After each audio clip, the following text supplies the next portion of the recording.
दरम्यान कोकणामध्ये सध्या भाजप विरुद्ध शिवसेना असा वाद सुरू आहे। यामुळे आता राणे बंधूंमध्ये देखील उभी फूट पडली आहे। निलेशजींचा पण बळीचा बकरा केला जातोय, त्यांना एकटं पाडलं जात आहे। का दुसरा शिवसेनेचा नेता बोलत नाहीये? का बोलत नाहीये? उदयजी येऊन का रवी चव्हाण साहेबांवर टीका करत नाहीये? त्यांनाच का पुढे बोल? अजून निलेशजींच्या समर्थनात एक पण शिवसेनेचा नेता का उतरत नाहीये?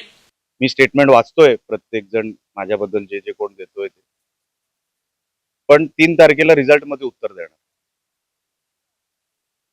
ज्यांनी मला कमी लेखलं ह्याचा बळी जाणार असं म्हटलं, आता 3 तारखेला नेमका बकरा कोणाचा झाला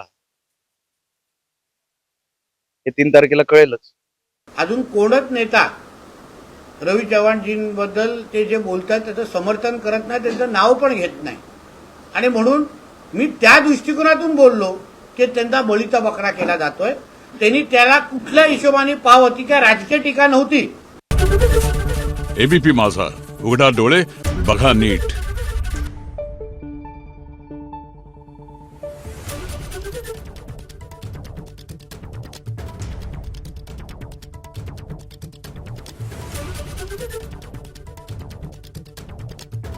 Thank you.